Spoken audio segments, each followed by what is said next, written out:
Alrighty guys, welcome to this week.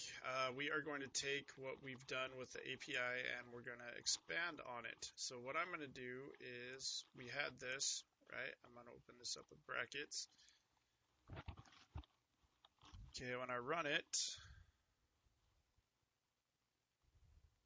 it pulls the data from the API, and then yeah, this kind of looks a little weird. I'm not really sure how to center this with p5.js. I don't even know if you can.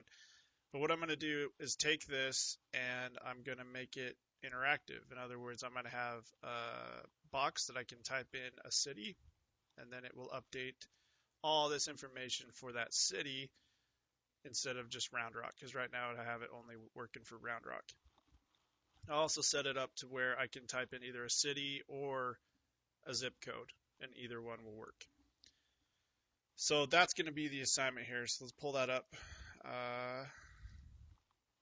So you're going to take your JSON API app that you created and you're going to make it searchable. Or in other words, you're going to make it so you can type in some information, and then according to what you type in, it'll update the data getting pulled from the API. If you're doing the weather stuff, that's fine. You can just follow along with me. If you used another API, that's all you need to do is make it so there's a search box or some sort of text box that you can type in, hit submit, and then it will update the data depending on what you put into the box.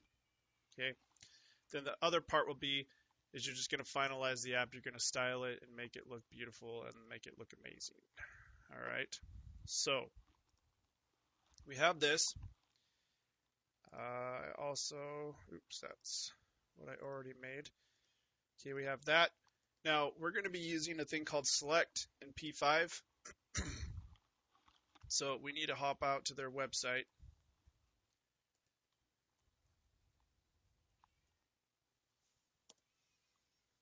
And we need to download. We're going to go to download. And we need to get, they don't have it, it looks like. All right, so we're going to have to get the complete one. So I'm going to click on that. We will save this inside of weather.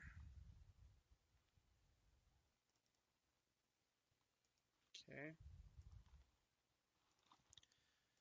And what I want is the P5 DOM. This is going to allow us to do selecting and interact with things on the page. So I'm just going to extract all files, head back into weather, kill the zip file.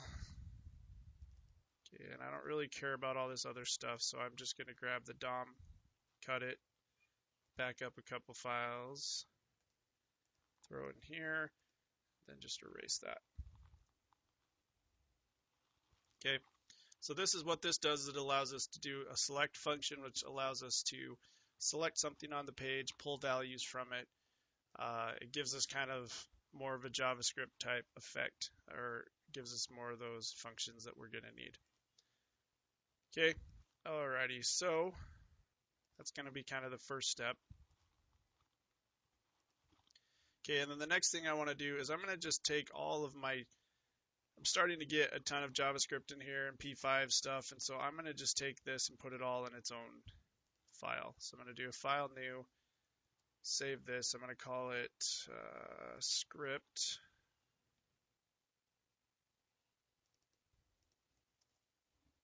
Call it script.js. I'll bring this over down here so I can see both. And then I am basically just going to take all of the code in here in between these script tags.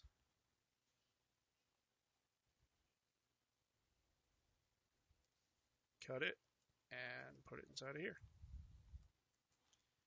And then I need to pull in the DOM one that I just got. So the P5 DOM. And I need to pull in script.js. Now the order of this is really important. They have to be in this order because it loads the P5 library, and then it uses that library to load the DOM stuff, and then it loads my code.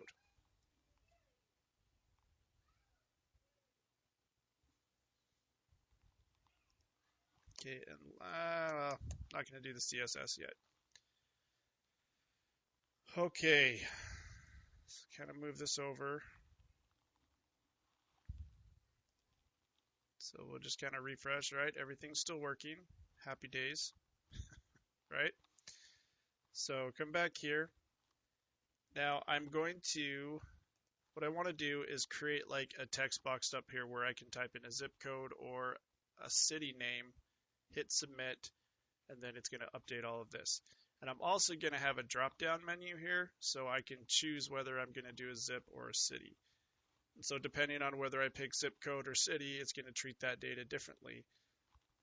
And then we will update the information on our little app here. So what I'm going to need to do, get rid of the script tags here. Now you don't have to do the separate JS file if you don't want. I just want it, I don't know, it just looks a little more clean, easier to read and so forth. So I'm just going to do it that way. All right, so I'm going to have a div class, call it title because that's what it's going to be. And if you hear my kids destroying each other, welcome to parenthood. So I'm going to say, what's the weather like in? It'll be kind of just a little question that I have on the page. Okay, underneath that div, I'm going to create another one, give it a class of city search, because this is going to hold all of the form elements that are going to allow me to search for cities and zips and such. All right, I can get a bunch of stuff clean. Who cares? Okay, select. Then I'm going to have two options. So my first option is going to be city, and my second option is going to be zip code. All right, let's see what we have so far. So what's the weather like in? And then they're going to choose whether they're going to pick a city or a zip code. And depending on which one they pick, I'll use that information to manipulate the API to give me what I need. Okay. Now I'm going to throw in an input tag. Let's give it type equals text. Okay, now I'm going to give it an ID because I'm going to call it later, and I'm going to call it city zip because actually this input will be able to take a city or a zip code. So I'm going to do both with this one input tag. Okay, and then I'm going to give it a placeholder of city or zip. I guess city or zip code works too.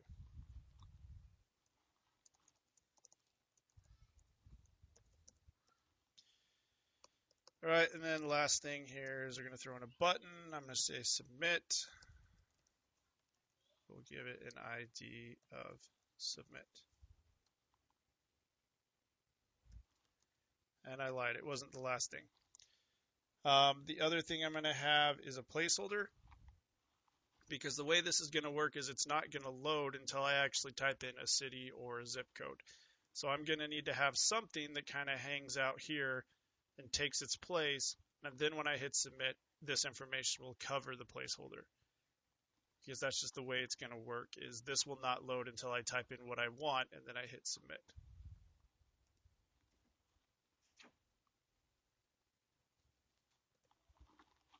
Okay, so throwing that div, let's see, yeah, wait. So we are going to be outside of city search. City search just basically holds this stuff right here, the form stuff.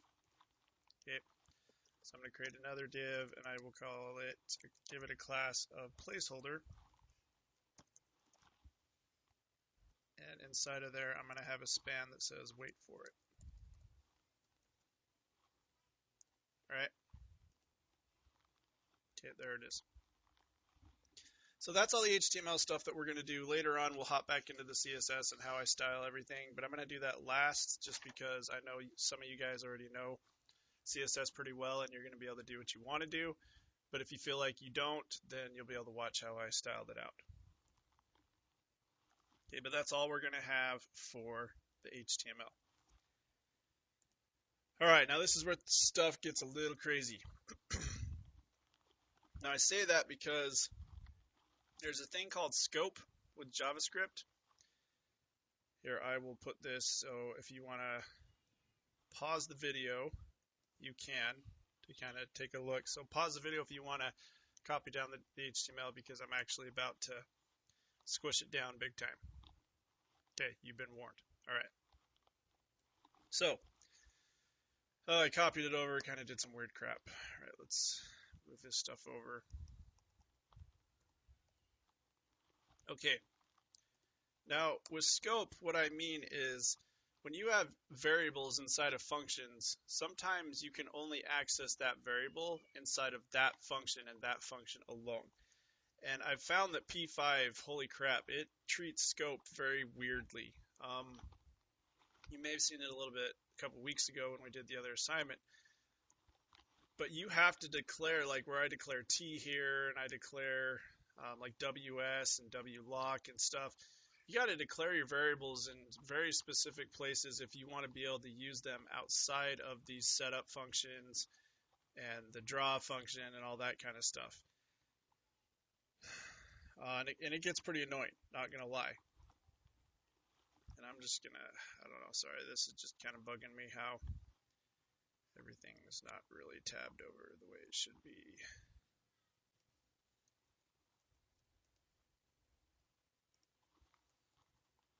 So as I was going through and trying to get this to work, man, I was running into all kinds of issues with scope, and because if you do a global variable, that's a global scope, and that means no matter in what function, no matter where in the code, you can use that variable. So for example, this data variable that I hold all the JSON data in, if I were to try to use it inside of this function weather, or these other functions that I'm going to be creating later on, it wouldn't work. It's just because the scope is messed up and it's not a global variable, and I haven't really found a way to do global variables with P5. So I had to start throwing my variables all over the place. That's just a little precursor. You'll see it as we go. But the main thing is, I don't know, you'll just see it, and it gets really annoying. All right, so inside of we're going to leave preload the same, because we have all these data calls that we do in here, and we want to keep that, and we want to keep those working. But what I need to do is I need to set up a variable, and I'm going to call it API key. And what it's going to hold is all the important stuff of this API call. So I'm going to grab my whole API here. I'm going to throw it in here. Now I don't want to call the city ID, so I'm going to get rid of that.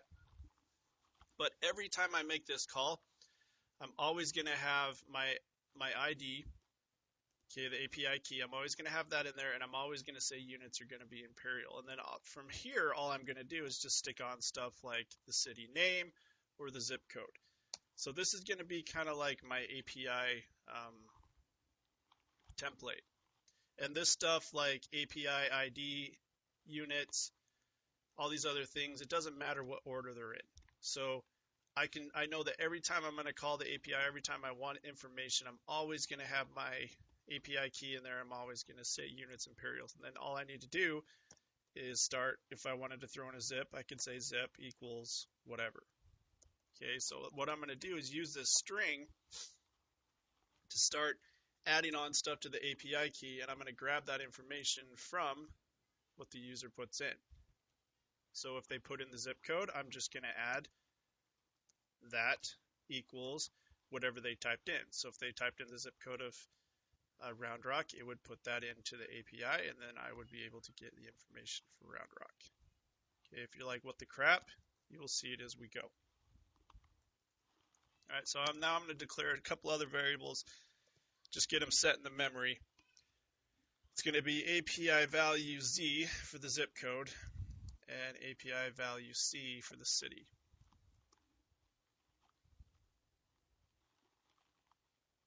Okay. Now this is where you got to pay really close attention to the things that I change here, because I'm going to be kind of jumping around the code, and I basically just had to take all of this that I have, and I had to just put it in different spots, and It was fun.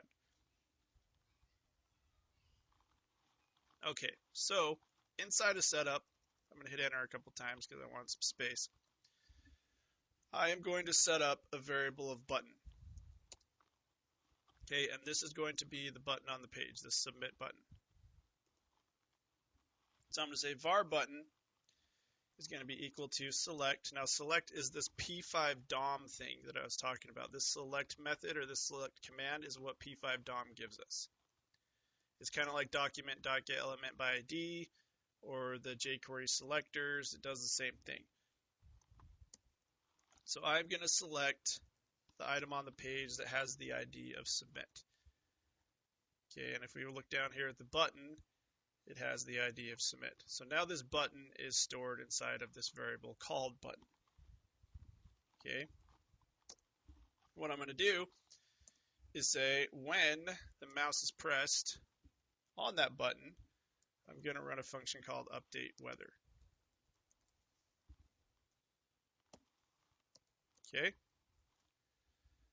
Now, select and mouse press, they're all P5 commands. So these aren't really like native JavaScript commands. Just be aware of that. So if you weren't using the P5 library, you wouldn't be able to say mouse pressed and select and things like that. You'd have to do it the way JavaScript tells you to.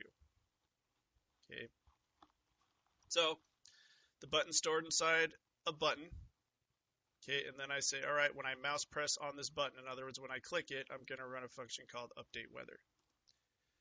So I need to describe that and I need to define it. So update weather. Okay.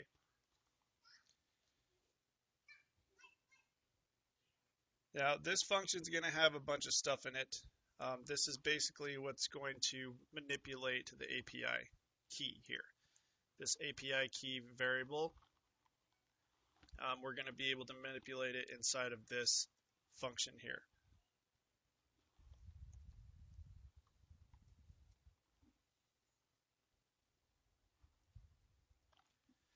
So inside of this, we need to kind of think about, okay, so what needs to happen here? So we need to first of all check to see, did they choose city or did they choose zip code? If they chose zip code, I need to handle this as a number, as a zip code, right? If they chose city, then I shouldn't expect any numbers in here. It should be all text, and then I'll handle it that way. Because the way these API keys work is, remember up here we're saying, okay, if we add things to it, we have ampersands. And so if I say zip equals 78664, it's going to use this API key and it's going to grab all the information for Round Rock because that's the zip code.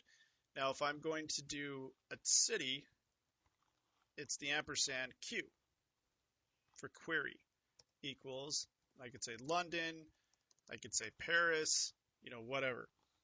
But Q equals is how Open Weather Map searches for cities, and zip equals is how it searches for certain zip codes. So that's what I need to put in there. So I need to say, if I choose city, I need to add on to this API ampersand Q equals whatever. If I choose zip code, and then I type in a number, then I need to do ampersand zip equals, and then the number that was typed in. So depending on what's picked on that drop down, we're going to do different things. Okay, so let's get it set up.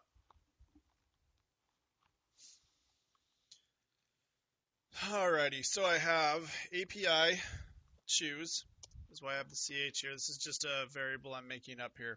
And I'm going to select the thing on the page with the ID of choose.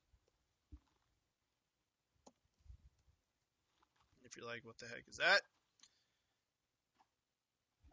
Wait, I don't know if I did it right.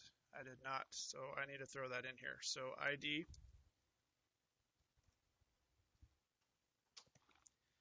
Okay, it's going to be ID equals and then choose. Because I need to be able to select this select tag and then pull the value of what they chose. All right, so inside of APIC, API CH, right, I'm going to select choose, which is right here. Now this select dropdown, the way it's built is whatever's inside of these option tags is its value. So if I were to choose zip code and hit submit, well, the value of this select tag is going to be the string zip code with a space, capital Z, capital C, everything. All right. So now I'm going to go API choose. I'm going to set up another variable, and it's going to be API ch dot value. Okay, now remember this function gets run every time I hit submit. Okay, so I hit submit, it runs this function, saves the select in there, and then it's going to store whatever the value was of that select tag inside of API choose. And what you can do to kind of test these is you can throw in alerts every once in a while. So I can say API choose, save that, and then we can kind of test it. So I'm going to pick zip code and I hit submit, okay, and then it alerts zip code. So I know that it's pulling in the value correctly. If I choose city and hit submit, it alerts city. So alerts are very, very helpful to see if what you think should be working is working. All right, so I know that's working, so that's good. Okay, now I need to say if they choose city, do something. If they choose zip, do something else. All right, and then we're going to use if statements for that. So I'm going to say if API choose is equal to city, do something. And what we're going to do is inside these curly brackets. Now remember we have the double equal sign because that's comparing. Right here we're defining something. We're assigning API choose to be the value of that select box.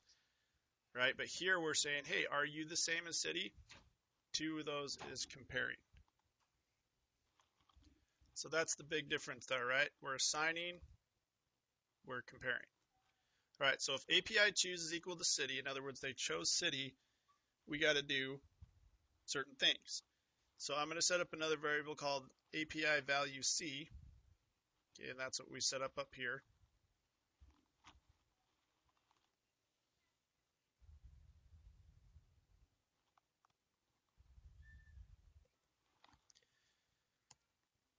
Okay, hold on here. All right, so we're setting up API value C, or API val C, whatever you want to say here, and we are going to select city zip. So if you're like, what the crap is city zip, remember it's this input here. So if they choose city, we're going to take this and we're going to select it. Okay.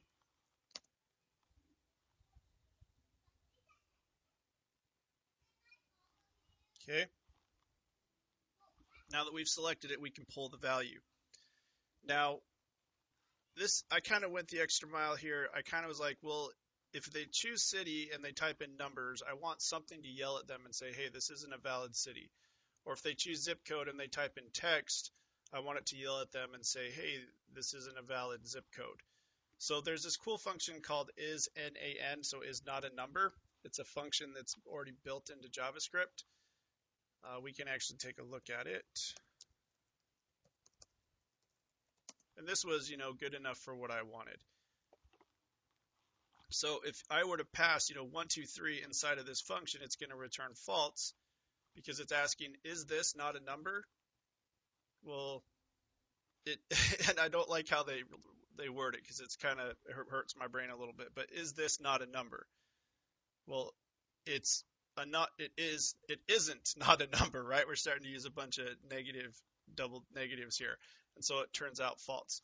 But really, all you need to remember is this function will spit out false if it is a number and true if it isn't. So it kind of goes reverse. So when you come in here, so when you throw in here, right, that this is text, it's a string, it comes back as true. Because is it not a number? Yeah, it's true. It is. It isn't not a number. I know it's kind of weird. Okay, but that's what I'm going to use here. So I'm going to say if is not a number. Okay, I'm going to use that function. API value C dot value. Right, let's move this over a little bit. Okay, so I'm grabbing the value of what they typed inside of there.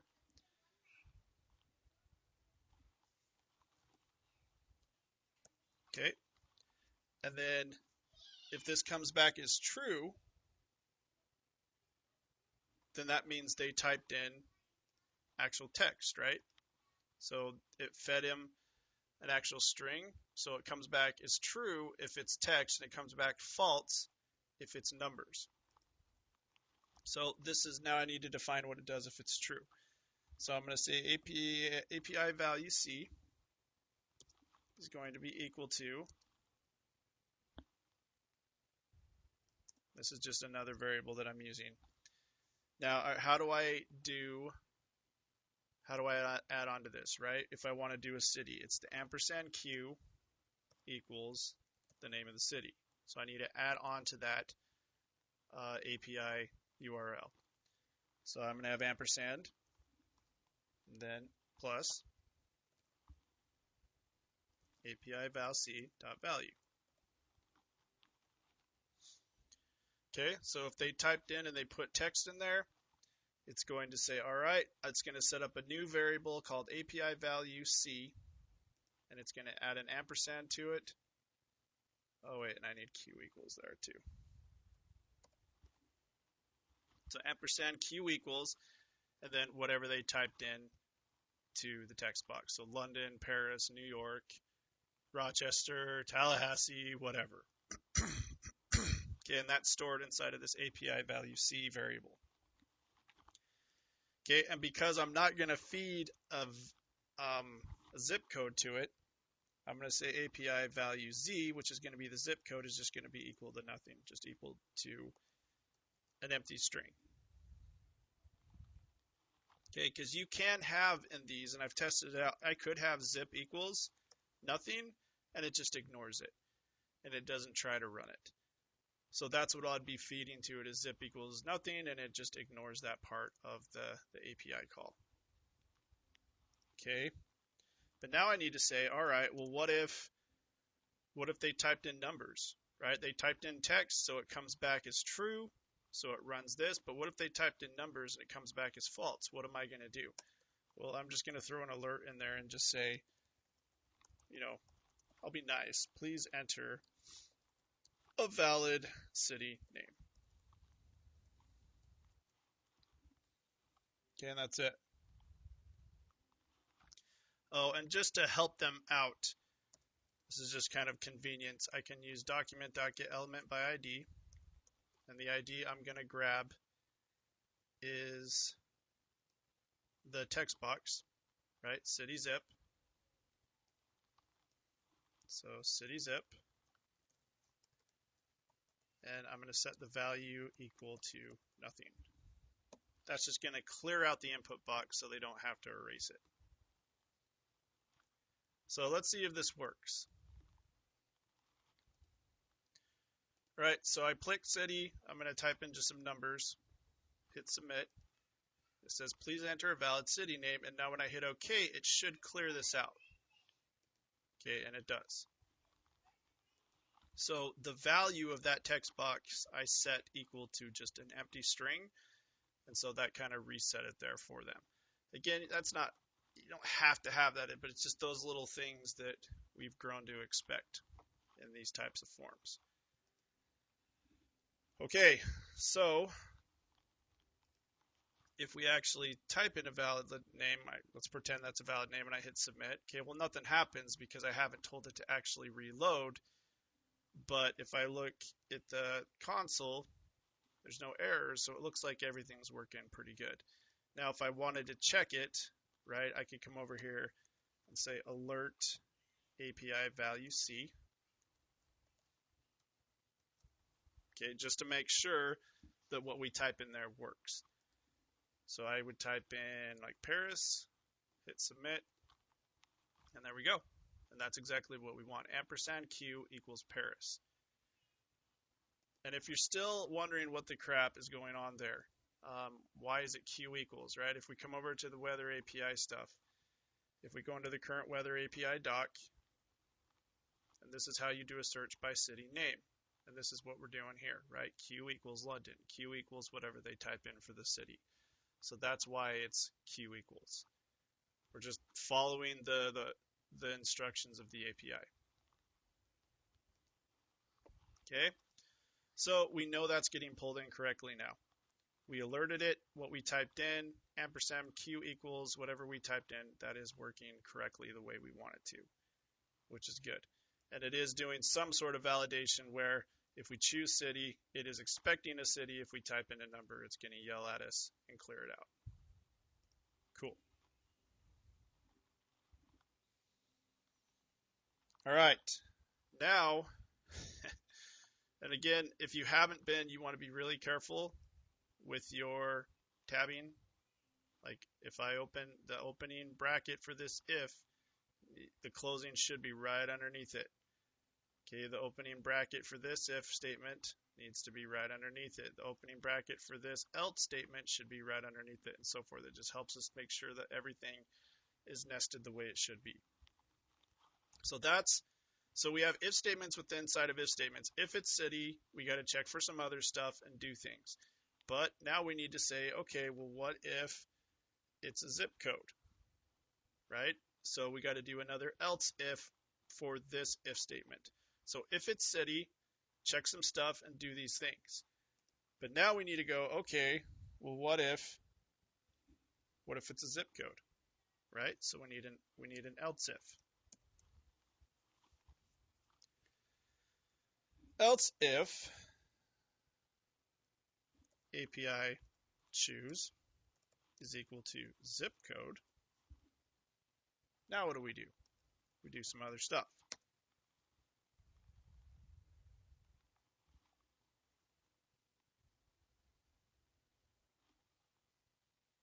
Okay, and we gotta pay attention to these, right? We have our, well, should I keep that?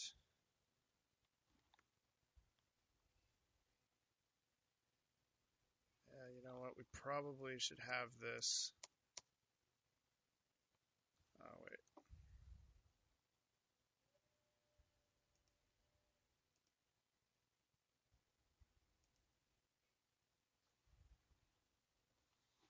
Actually, I'm doing this wrong. Hold on.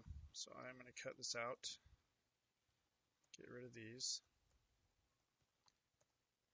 Okay, now else if is basically doing kind of its own if statement as well. So the if statement ends right here.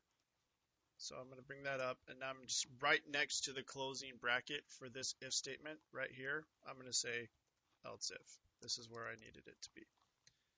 Okay, I kind of put it in the wrong spot before. All right, so the if statement happens, checks all this stuff. Okay, and all this happens if we choose city. Okay, and then all this happens if we choose city, and then everything else we're going to write here gets skipped because we didn't choose zip code. Okay, but what if we didn't choose zip code? Well, all this stuff gets skipped, and we run everything in here.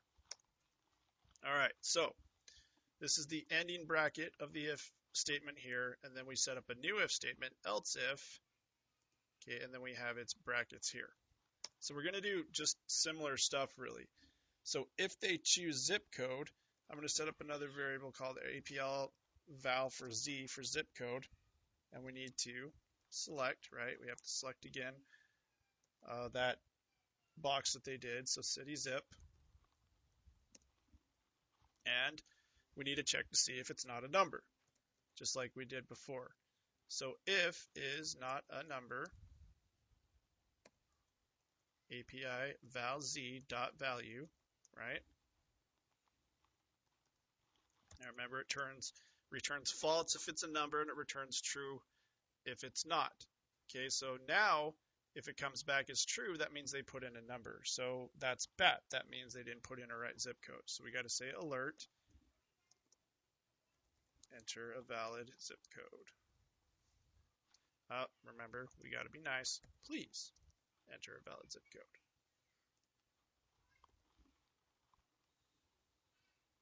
Okay, and then we're going to reset that text box again.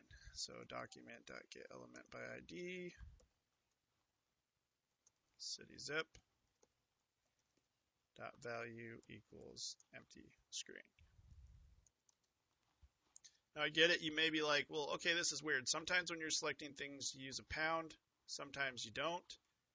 That just comes with experience. And also here, if I do select, it could be a class, it could be an ID, we don't know, so we have to tell it what it is.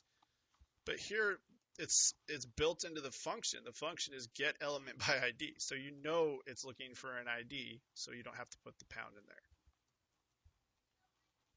there. All right. So now we can test this to see if it works. So this time I'm going to choose zip code, and then I just type in some words and hit submit, and it's going to yell at me, hey, please enter a valid zip code, and it resets it. So this is good. And then I type in some numbers. Okay, and nothing happens, but that's fine, but at least it's not yelling at me. Happy days. All right, so we got to do an else here. So if this comes back as true, that means it's not a number. So it says, hey, put in a valid zip code, and then it sets the value equal to nothing. But if it is a zip code, what do we want to do? Well, we want to do similar stuff to what we did up here. So I'm going to say API value, and again, this is just a variable that I made up here, and now we need to get it ready for the API call. So zip equals whatever they typed inside of there. So API value z dot value. Okay, and then I'm going to set API value c equal to nothing. Because again, if we're making a zip call, we want to add this to the API call, and just add, an empty city call, because we don't want those to conflict. And again, we can check to make sure this comes out right by alerting it.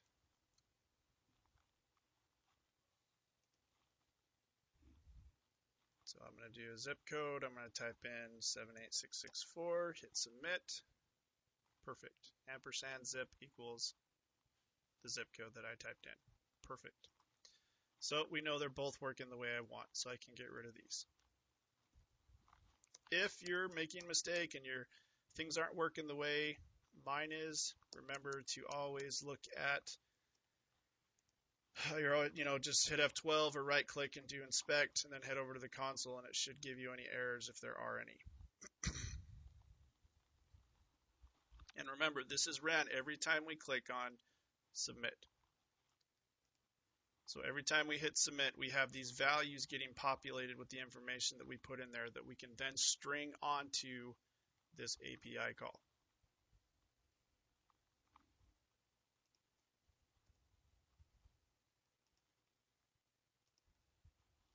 Okay, so this closes the else if, and this closes the function call. Now there's one last thing that we should do just to cover our butts, is we said, well, if API is city, or if it's a zip code, well, what if they type in,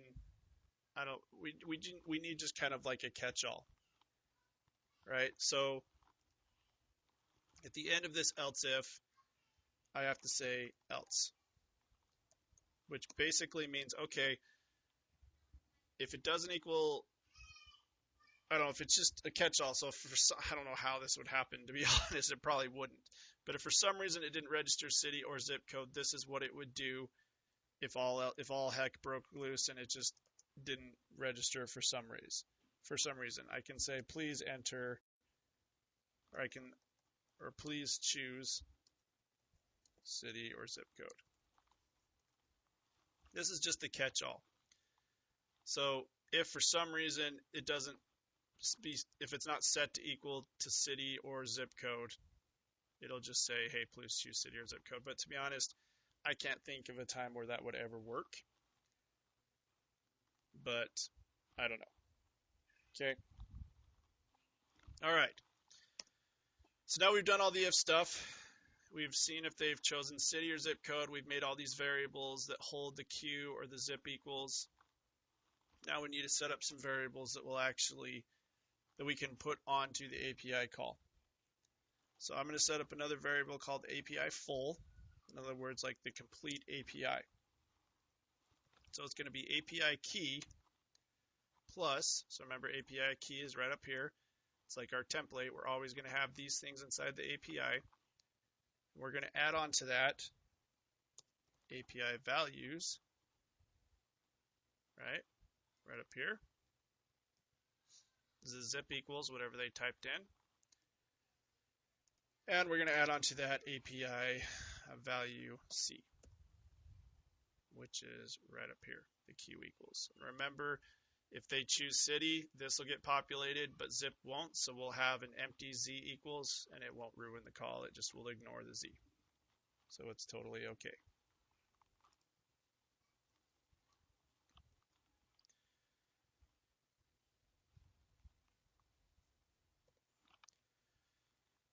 Okay, so now here's where things get a little crazy. So now that I have this variable full of the API, this API has the variable that this variable has the API that I want, the full key with the stuff that I put in.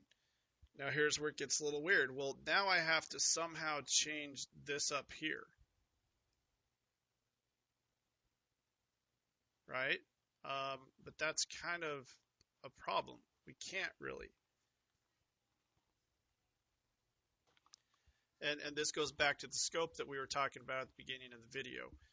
So I can't really go up here and say, well, I guess I can show you. So if I come here and I say, all right, we're going to load JSON, and what we're going to load is API, what was it, full? Yep, API full. And so I'm going to save it. Okay, and then it says API full is not defined. Well, it's because we're trying to load it here, and we're doing this in the preload function, which happens before everything, and it calls API full. Well, API full doesn't exist yet because all of this code hasn't been ran. So we can't do it that way.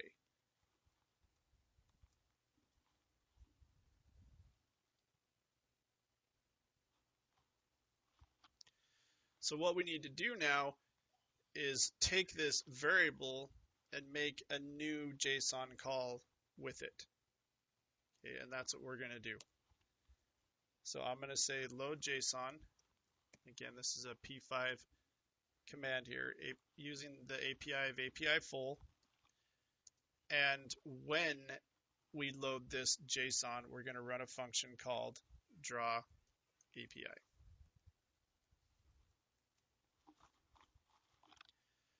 So this is how, with P5, it gets annoying, but with P5, this is how you kind of have to do it, is you take everything that's been populated, that new JSON file here, the new JSON key, URL, whatever, and we're going to pass it into draw API.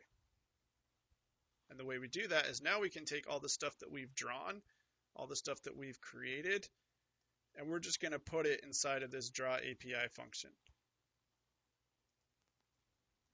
Okay.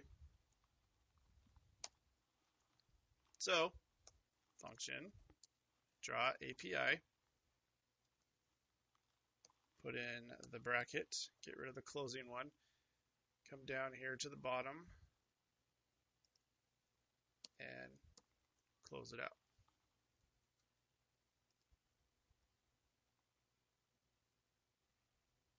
Oh, it looks like I already had it. Yep, I already had a closing one. So this, I don't know what that one's going for. It thinks it's the closing setup.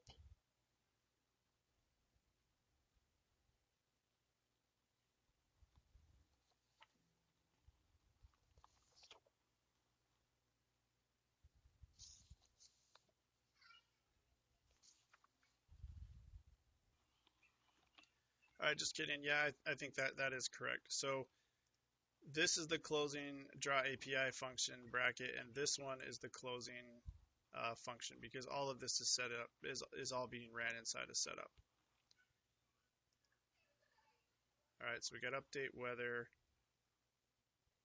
Okay, so really this should be, all of this needs to be tabbed over. That's what kind of messed me up there. All right, so I tab that over, come over up here. Okay, we have our function update weather inside of function setup, does all the checking for us. Now we have function draw API. bring that up. Scroll down here. That's the closing bracket for draw API, and that's the closing bracket for setup. Okay, that's why the tabbing is so important. It helps you match everything up the way it should be. Okay, now if I save it, everything's going to blow up. Then it says uncaught reference error, WS image is not defined on 111. I come down here to 111. Okay, WS image. Now here's the problem. This is where everything exploded, and this is what made me kind of not sure if I'm a huge fan of P5. Because I put all of this inside of a function called draw API, all of these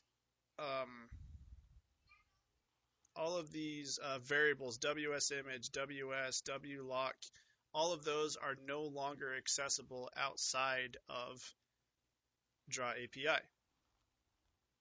So down here where function draw, when I'm drawing it, WS image isn't going to work, WLock isn't going to work, WS isn't going to work, because they've now been put inside of this draw API function. So I had to play around a bunch to kind of get this to work. Not going to lie, it was pretty annoying. But really, what we need to end up doing is, well, what did I do? When it was inside the setup function, it was able to access it with no problem. When I put it inside of a function, it now doesn't work. So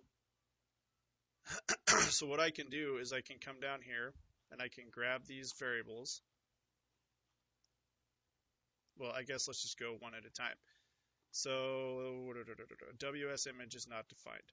Okay, fine. So I'm going to take WS image, take it and cut it. There is the draw API end bracket, and I'm just going to put it outside of it. So now it's still in the setup function. Save it, come back.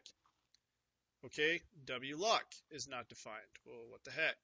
So it's kind of the same issue. So I can come back up here, grab WLock, cut it, come down here, and put it outside of the draw API function. So saved it. WS is not defined. Okay, so come up here, grab WS, and I cut it. Then I can get rid of the extra spaces here.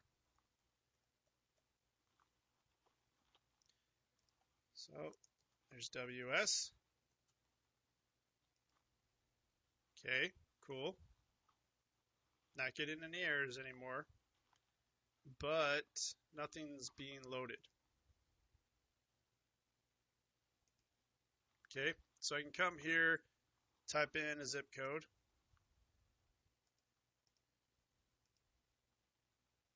There we go. Okay, now you may be wondering, why do I have to type things in here, right, for it to come up now? Well, you have to remember, oops, if I keep getting messed up there, right, shows up. Now you remember, because up here, we told it where it loads now is actually down here in this load JSON file, and up here, and that's inside of update weather. Well, update weather doesn't get ran until we press the button, right? So we press the button, it updates the weather, it comes down here, it loads the JSON, and then it runs the function draw API, which then draws everything to the page. So it will never get drawn to the page until we click on the button here, run update weather, get the JSON data loaded, and then throw it into it, and then draw it out. Okay, now here's a problem though. Now if I go into city and I type in like London, hit submit, okay, it loaded, but it's still Round Rock. Type in Paris, hit submit, still loads Round Rock, go to zip code, type in 83406, still get Round Rock. Well, here's the problem. In the code, we're loading it up here in the preload function, which is kind of okay, right? But not really, because it loads the ID of Round Rock. So no matter what we do, no matter what we type in here, it doesn't matter. It's always going to load Round Rock. So that brings us down to here. Well, why isn't this working? Well, it's not working because we load the JSON data, right? And then we call draw API, which we know is working because all of this is getting drawn to the page, but it's not using the updated API, which is stored inside of API full. It's still using data, right? But all the data information that it's pulling is from the data up here where it was preloaded, which is just round rock data. So what we have to do is pass along the new data to draw API. So we load the JSON file, the new JSON API call, we run draw API, and then we store everything that's inside of this new JSON call inside of data. And that will basically, this data here will overwrite the data here. Okay, so it overwrites this data variable to no longer use the round rock call, but it now uses the new API full call, which is the new API with all the information that we used there. So now if I save that, I can come back here and type in a new, well, I guess I'll do a city here, London. Then we get London. Type in Paris, we get Paris, and so forth. Okay. So now it's working the way we want it to, and we'll be able to, yeah, I mean, that's just it. And the cool thing is, I mean, this takes cities from all over the world. So Sydney, you know, we did Paris, London, I don't know, a bunch of other ones, and even obscure ones in the United States, like Ammon, which is where I grew up, right? Sweet stuff. So anyways, that's it, guys. So it works now. Now that we passed in that data, it can go in there and use everything that it needs to. And we got those things outside of the function, so now they're working. So everything's working the way we want it to. So the next part is we're going to style this. It's up to you whether to hang out and wait while we do this. If you want to watch the rest of this video and see how I style it, go for it. If you don't want to see how it's styled because you have your own ideas on how you want it to style, that's fine. Just be aware that, you know, this isn't it. Just because it works doesn't, you still need to style it and make it look amazing. That's still part of the assignment. All right, so anyways, if you feel like your CSS skills are up to snuff and you don't need to watch the rest of this video, that's fine. But basically what I'm going to do here, if I can find it, well, yeah, I already have it written, so I'll show you kind of what it's going to look like. And I hope you like piano because it's getting played. You know, it's getting played seriously here at my house. So I'm going to save it. This is what I'm going to end up making it look like. It's going to have a little placeholder here. I styled up the things here and I positioned everything. So it still functions the same way, it just has a placeholder, and the input, everything is styled and such. So that's what it's going to end up looking like. You decide whether you want to stay or not.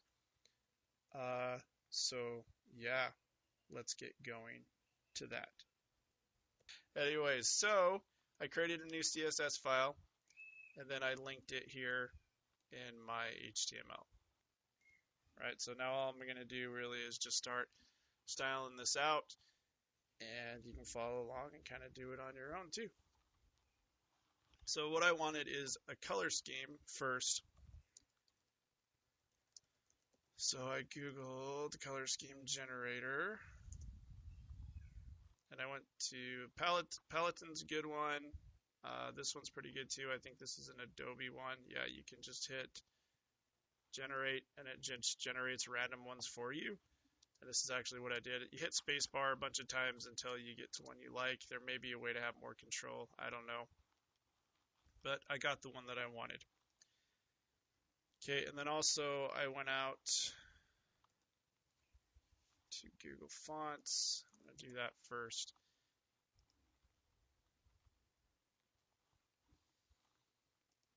Okay, and I used Roboto, I used Open Sans, and I used Lato.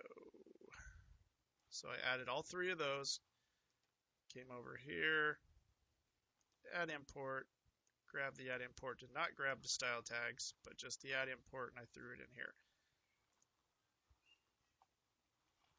Okay, and also what I usually do is I grab these different declarations and I'll put them in here like in a comment, just so if I want to use them, I can easily just come up and copy and paste.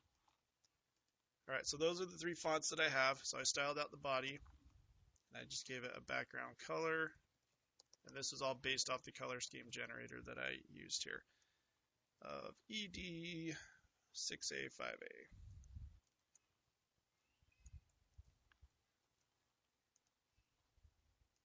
Okay, got this kind of orangish red going on. Okay, then I styled my title. Remember up here I gave a class of title. I'm saying I want it to be the font family of Lato, however you say that.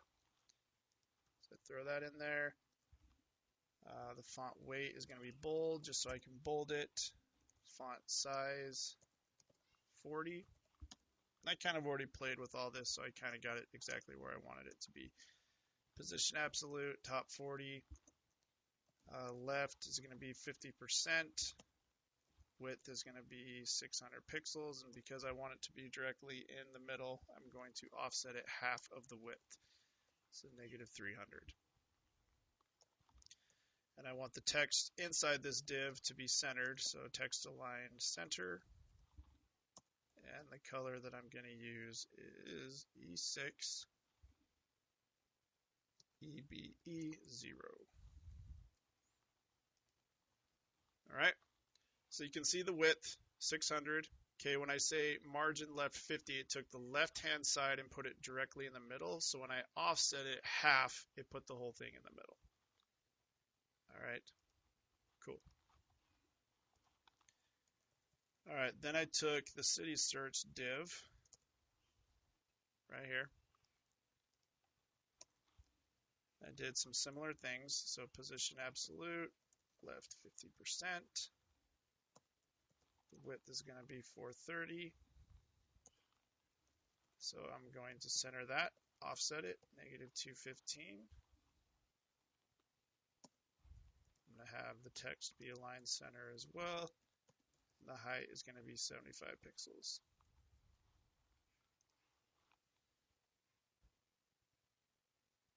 Okay, so we just put that up there. Oh, and I forgot the top.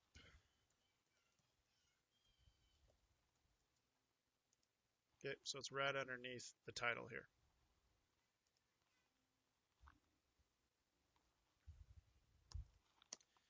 Okay, the next thing I did is I'm going to style these to make them look not so defaulty. So city search button, and I'm going to style the city search input and city search select. So what this is saying is style the button inside of city search, style all the input tags that are inside of city search, and style all the select tags that are inside of city search, because I'm going to all have them be the same.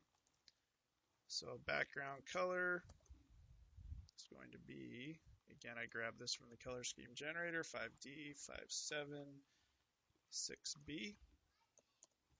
I'm going to give it a border radius, just so they're rounded, of 10 pixels. The color of the text is going to be F4, F1, BB.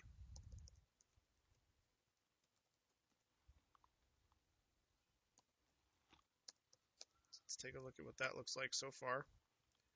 Okay, so it got the round, it has the background color, and it has that kind of yellowish color. They're all kind of squished and small, so I'm going to throw padding in there of 10 pixels all around. That should give them a little bit more space. Yep, makes them look a lot better.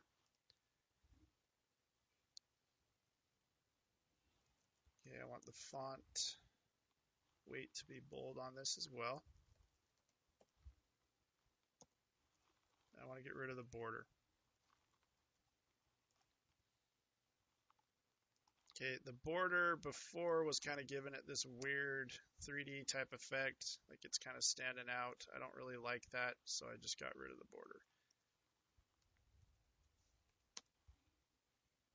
Okay, now when I mouse over, I want it to transition, so I'm going to throw a transition on here, 0.3 seconds. So basically that says when any of these properties change, it's going to animate that change. All right, and I'm going to define that now. So I'm going to copy all this. I'm going to throw in the pseudo classes. So button, when they hover over the button, when they focus in on the input, and when they focus on the select, I want to do the following. I'm just going to basically switch out the background color and the color. I'm just going to reverse them.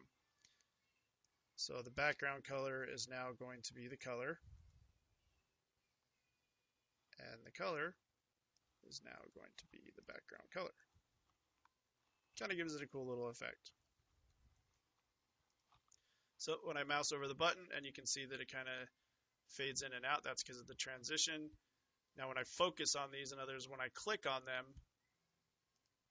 that change will take effect. Gives it kind of a cool little effect.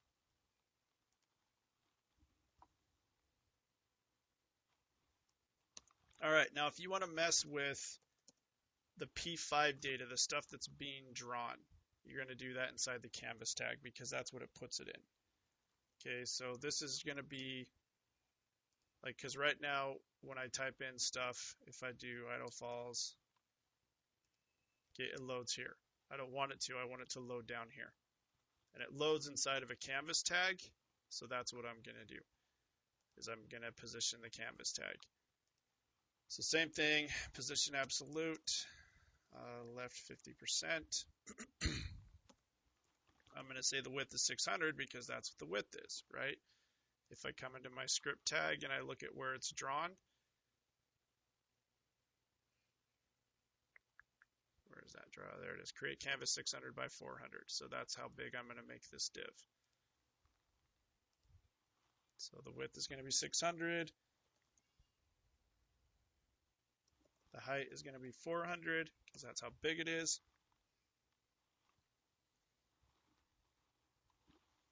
Okay, and I'm going to offset it. So it'll be directly in the center. Make it 200 pixels from the top. And I'm also going to give this a border radius to kind of make it match all the other stuff. So now when I type in a city, it shows up down here with the border radius and just makes it look a little bit better.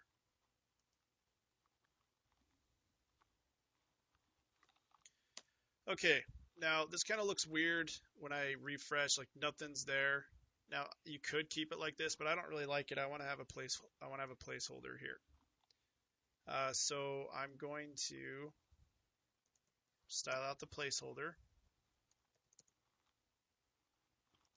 Now I already have a background image for that. I'm just going to use this little thing here, this little image picture. So I am going to copy that and bring it into my weather folder. All right, so same thing. This is going to be, well, it's going to be almost exactly like this. So I'm going to copy this, throw it in here.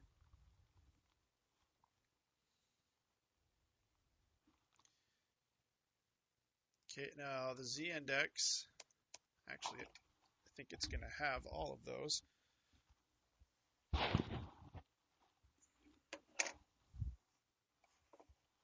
So the main thing though is I need it to go behind the canvas when it loads. So I need to have a Z index of -1000, just put it way back there. Okay, and I need to say background. The URL is going to be the placeholder background. And I don't want it to repeat. And I also want the background to be black.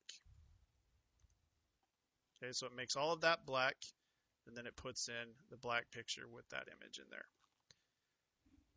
I don't like where it's at right now. I want to move it down a little bit, so I can do background position.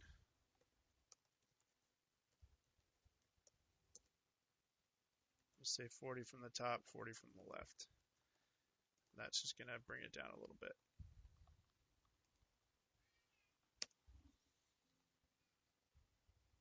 And then I want it to have a border radius as well. Just so I already did that when I copied it over. So that's really it for the placeholder. Okay, now I'm going to mess with this span tag that's inside a placeholder. So placeholder span. The color is going to be white. Position is going to be absolute. Now, because placeholder is positioned, my top and left values for the span tag are going to be based off of, you can already see it, are going to be based off of this div that it's in, not the browser window like it was before. So left, I already kind of positioned this out. So left 310. Top is going to be 280.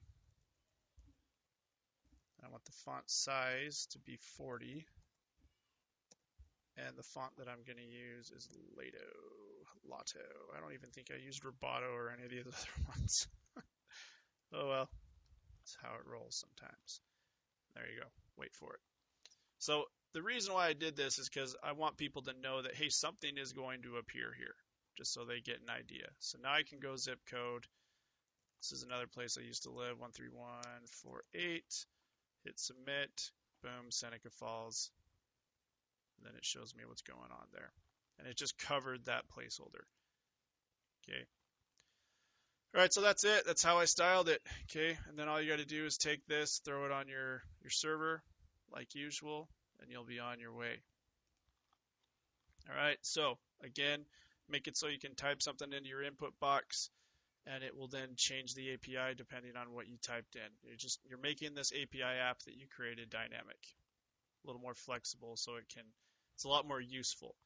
So, I mean, this app before was kind of dumb. It just showed Round Rock stuff, but now it's actually pretty awesome. I can check any zip code in the United States. I can check any city in the world just typing in and hitting submit. It's pretty cool. All right, that's it, guys. Hopefully, when I paused, it didn't ruin anything too bad. I am going to go check. This will be due in 2 weeks, so have fun. Well, don't quote me on that. Check Brightspace because it may change. Check Brightspace. Okay, we'll see you later.